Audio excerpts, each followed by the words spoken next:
Buenas tardes, profesora. Le habla Sandra Patricia Cabrera Mosquera. Bueno, yo le vengo a hablar del cerebro. Aquí lo tengo. Ahí tenemos las partes laterales. Acá le voy a mostrar la otra parte lateral. Tenemos la parte frontal y tenemos la parte trasera del cerebro. Aquí podemos observar bien que está dividido por la mitad. Bueno, el cerebro está dividido en dos partes.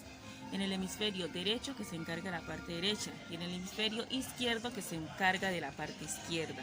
Estos están conectados por dos conjuntos de fibras que constituyen el cuerpo calloso y están separados por dos círculos profundos llamados la fisura longitudinal y cada una tiene un pliegue llamado giros separados o cisuras.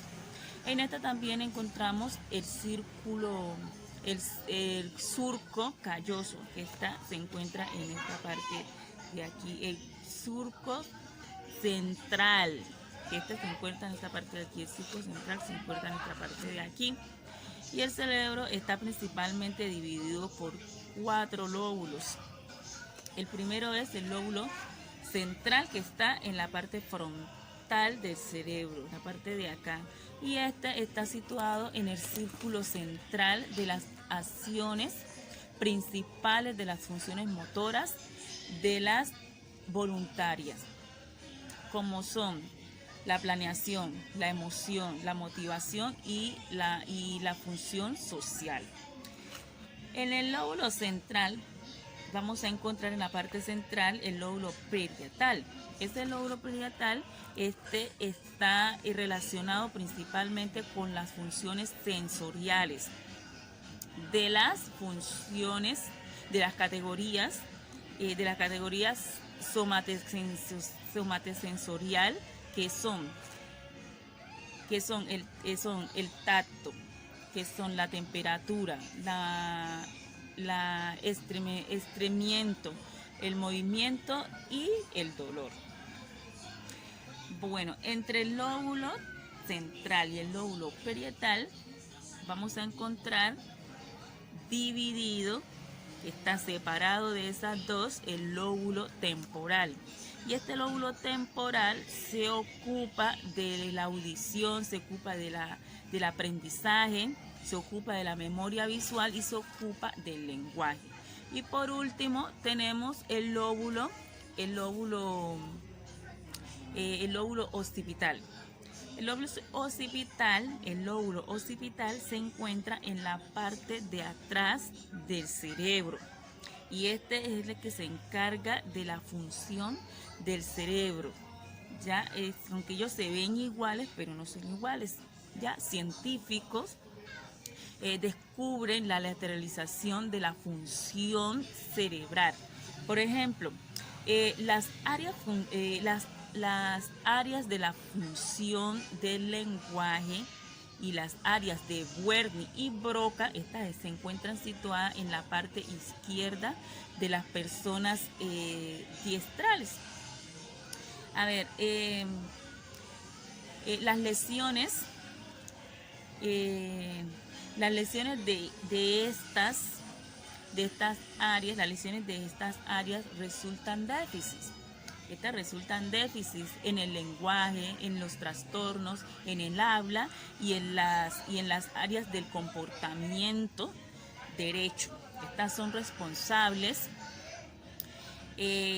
por el aspecto emocional, del aspecto emocional, del lenguaje y de lesiones del lenguaje.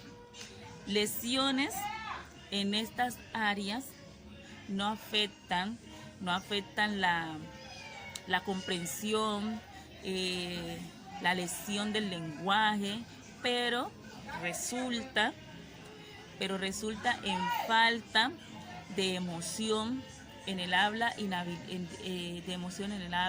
inhabilidad para entender acciones a través del diálogo, como sarcasmo o chistes.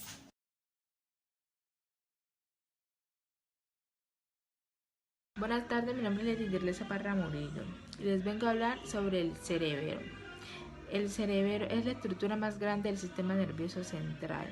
También es la más grande del encéfalo, seguida del cerebro. Se sitúa en parte posterior o inferior del cerebro. Su función principal es recibir información y órdenes de la corteza cerebral y la conecta con el aparato locomotor. También se encarga del lenguaje, de la memoria y del aprendizaje. El cerebro también es la encargada del temblor fisiológico frente a una lesión en esta parte del encéfalo. No se produce parálisis, pero sí genera desorden en la ejecución motora, del equilibrio de la postura corporal. Se tiene pérdida de la sensibilidad y de la propioceptiva vibratoria. Tronco encéfalo tallo cerebral es una estructura alargada que se encuentra formada por sustancias blancas y grises. Su zona de unión es el cerebro, la médula espinal, el cerebro.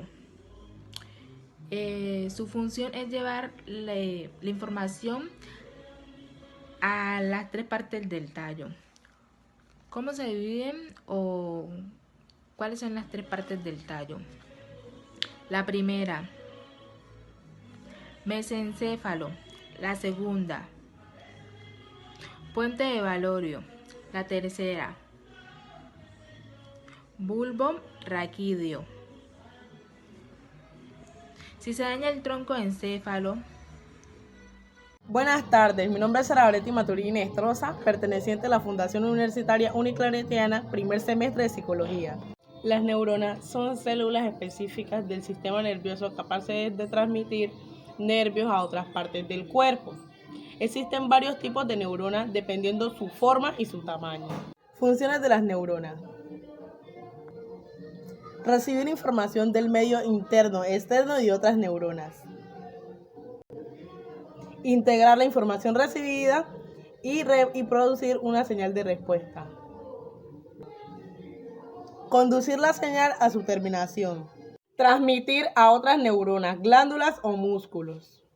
El movimiento de percibir y comunicar estímulos externos y convertirlos en una reacción organizada, como por ejemplo el frío, el calor, el miedo, el peligro, etc. Como partes de la neurona tenemos el núcleo, el cuerpo celular, las dendritas, el axón y el axón terminal, las células de Schwann, la mielina y los nodos de Ranvier. Las dendritas son la parte ramificada que reciben la información, impulso nervioso y la transportan hacia el cuerpo celular. El cuerpo celular es la parte central de la neurona y en este cuerpo celular se encuentra el núcleo de la célula. La mielina es la sustancia grasa que recubre la mayoría de los axones. Esta tiene como función acelerar hasta 90 veces por segundo la información comunicada. El axón es la ramificación que parte del cuerpo celular y se encarga de llevar la información hacia otra neurona. Esta ramificación puede cambiar dependiendo de la forma del cuerpo en la que se encuentre. Las neuronas también son capaces de mantener un mensaje andando en una red neuronal, permitiendo así el almacenamiento de información en la memoria.